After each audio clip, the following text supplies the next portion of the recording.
जैसा कि हम सबको पता है कि इसराइल ने हमास के against state of war declare कर दी है, पर इस वॉर की शुरुआत हमास ने की है जब उसने गाजा पट्टी से इसराइल पे 5000 रॉकेट दागे और इस अटैक से अब तक 600 से ज्यादा इजरायली की डेथ हो चुकी है और 1000 से ज्यादा लोग घायल हैं। इसके अलावा हमास ने कई इजरायली को हॉस्टेज भी बना के रखा है। אזרחי ישראל, אנחנו במלחמה, לא במבצע, לא בסבבים, במלחמה. इस बार हमास ने जो इसराइल पे अटैक किया है वो इसराइल पे पिछले 50 सालों में सबसे बड़ा अटैक है। हमास के इस अटैक के बाद दुनिया दो हिस्सों में बढ़ती हुई नजर आ रही है, जैसे कि इस्लामिक देश हमास को सपोर्ट कर रहे हैं। कुछ इस्लामिक देशों ने तो हमास के अटैक को सेलिब्रेट किया है। Crowds celebrate in Tehran, gathering at the city's Palestine Square to show support for Hamas's attack on Israel this Saturday.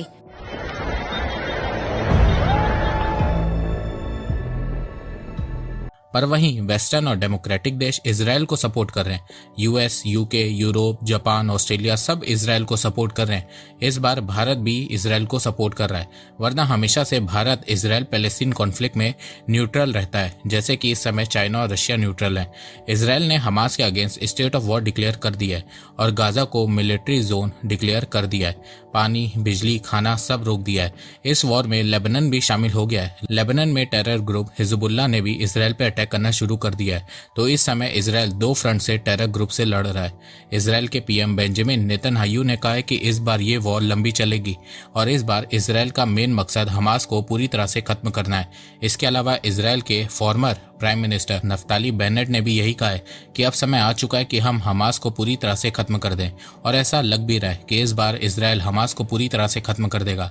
भले ही इसमें टाइम लगेगा, पर इस बार इसराइल बहुत ज्यादा सीरियस है और वॉर मोड में आ चुका है और हम सबको पता है कि इसराइल को वॉर में हराना नामुमकिन है। Israel is at war. We didn't want this war.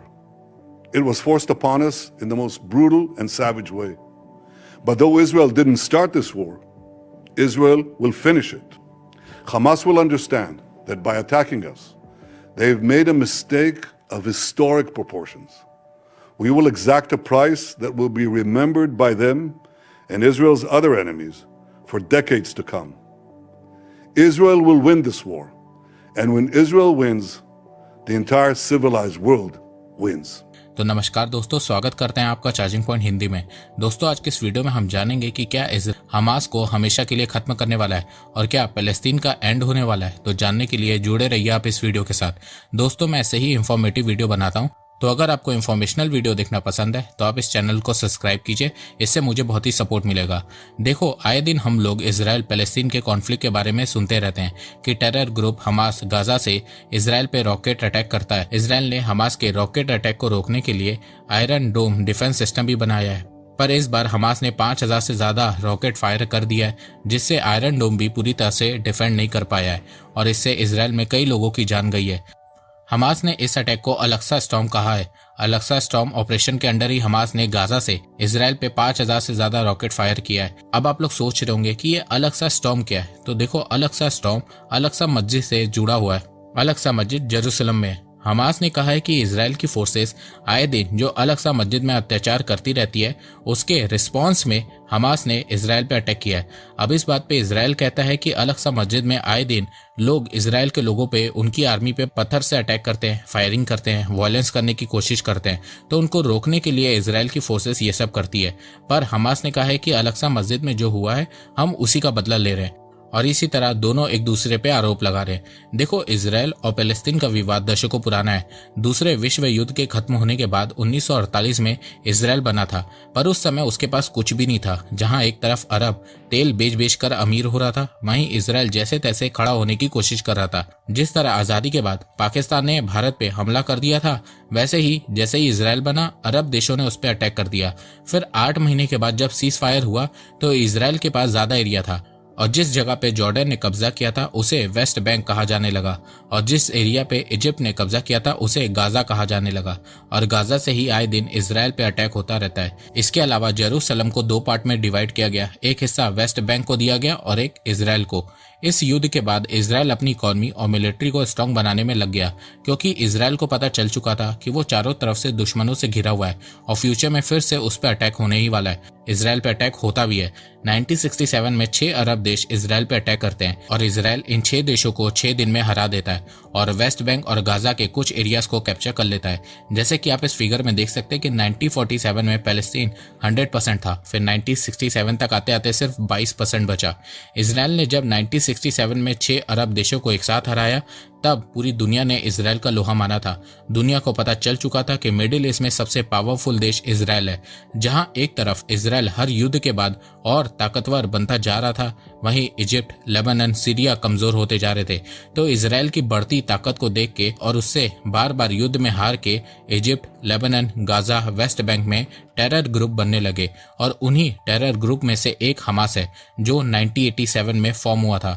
देखो, अरब देशों को पता चल चुका था कि वो इसराइल को वॉर में कभी भी नहीं हरा सकते हैं, तो वो अब आतंकवाद का साथ ले रहे थे और इन देशों में सबसे आगे ईरान है। ईरान का मेन मकसद ही इसराइल को खत्म करना है और इसके चलते ईरान आए दिन हमास, हिजबुल्लाह को वेपन देता रहता है और कहा जा रहा है कि इस बार जो इसराइल पे अटैक हुआ है उसके पीछे ईरान ही है। ईरान ने ही हमास को वेपन दिए हैं, पर इस बार हमास ने ही अपने पैरों पे कुल्हाड़ी मारी है क्योंकि इसराइल अब हमास को पूरी तरह से खत्म करने वाला है। इसराइल ने गाजा में खाना, पानी, बिजली सब रोक दिया है और बॉम्बिंग स्टार्ट कर दी है और ये इसराइल कई दिनों तक करने वाला है क्योंकि इसराइल को पैसों की कमी नहीं है। इसराइल के पास $200 बिलियन फॉरेक्स रिजर्व है और अभी अभी इसराइल ने अपनी करेंसी को गिरने से बचाने के लिए $30 बिलियन यूज कर लिया है। फ्यूचर में इसराइल और रिजर्व यूज करेगा। इसके अलावा इसराइल को यूएस से हर साल मिलिट्री एड भी आती है। 2000 से 2020 तक यूएस ने इसराइल को $58 बिलियन की मिलिट्री फाइनेंसिंग दी है। इसके अलावा आज के समय इसराइल एक हाईली डेवलप्ड इकोनॉमी है। इसराइल की आबादी सिर्फ 97 लाख है पर उसकी जीडीपी $560 बिलियन है और पर कैपिटा $55,000 है। इसराइल टेक्नोलॉजी में बहुत आगे है। दुनिया की 400 हाईटेक कंपनी जैसे कि Google, IBM, Microsoft, Apple, Facebook के research and development centre Israel में। Israel aviation, communication, telecommunication equipment, computer hardware and software, aerospace and defence contracting, medical devices, fibre optics, scientific instrument, pharmaceutical सब में बहुत ज्यादा advance है। Israel के पास modern और पावरफुल मिलिट्री भी है। इसराइल अपनी जीडीपी का 12% मिलिट्री में स्पेंड करता है। इसराइल का डिफेंस बजट $22 बिलियन है। इसराइल के पास 2200 टैंक है, 6700 आर्म्ड फाइटिंग व्हीकल्स हैं, 600 सेल्फ प्रोपेल्ड आर्टिलरी है, 50 रॉकेट आर्टिलरी है। इसराइल के पास स्ट्रॉन्ग एयरफोर्स है जिसमें 750 एयरक्राफ्ट हैं, जिनमें 30 F-35 फाइटर जेट भी हैं। इसके अलावा इसराइल को वेपन की भी कमी नहीं होने वाली है क्योंकि इसराइल के पास 150 डिफेंस कंपनीज हैं। इसराइल बहुत से वेपन खुद ही बनाता है। साथ में इसराइल अमेरिका से ज्यादा वेपन खरीदता है और यूएस ऑलरेडी इसराइल को वेपन सपोर्ट देता है, तो इसराइल को लंबी लड़ाई लड़ने के लिए वेपन्स की शॉर्टेज भी नहीं होने वाली है। इसराइल की मिसाइल टेक्नोलॉजी बहुत ज्यादा एडवांस है। बोला जाता है कि मिडिल ईस्ट में इसराइल जैसी मिसाइल टेक्नोलॉजी किसी भी देश के पास नहीं है। इसराइल के पास हर रेंज की मिसाइल है, short range, medium range, long range, हर मोड की मिसाइल है जैसे कि air to surface, air to air, surface to air. हर वेट की मिसाइल है जैसे कि लेस, मीडियम, हैवी वेट। जैसे कि आप इस फिगर में देख सकते हैं कि ये कुछ पावरफुल मिसाइल है इसराइल की, जैसे कि पोपाय, हार्पून, गैब्रियल, जेरिको 2-3। ये इसराइल की long range heavy weight nuclear missile है जो लगभग 400 टन का न्यूक्लियर वेपन आराम से लेके जा सकती है। Stockholm international peace research institute का मानना है कि इसराइल के पास 80 न्यूक्लियर वेपन भी हैं। इसके अलावा इसराइल के पास मिलिट्री सैटेलाइट और ड्रोन्स भी हैं। ड्रोन बनाना और उसे लड़ाई में यूज करना सबसे पहले इसराइल ने शुरू किया था।